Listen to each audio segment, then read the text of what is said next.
ای دل از پست و بلند روزگار اندیشه کن، در برومندی ز قحط برگ و بار اندیشه کن. از نسیم دفتر ایام برهم میخورد، از ورق گردانی لیل و نهار اندیشه کن.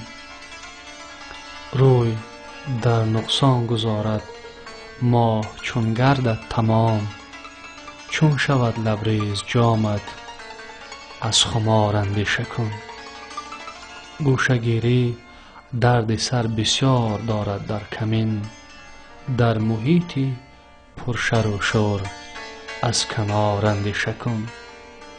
نیست بی زهر پشیمانی حضور این جهان، از رگ خواب فراغت همچو مار اندیشه کن. چون فلک آغاز و انجامی ندارد این جهان، زین محیطی بی سر و بن زینهار اندیشه کن. ای که می خندی چو گل در بوستان بی اختیار، از گلابی گریه بی اختیار اندیشه کن. در لب بام خطر نتوان به خواب امن رفت، ایمنی خواهی ز اوج اعتبار اندیشه کن.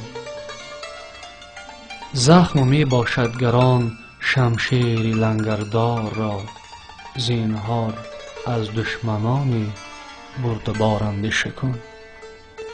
پشه با شب زنده داری خون مردم می خورد، زینهار از زاهدی شب زنده دار اندیشه کن.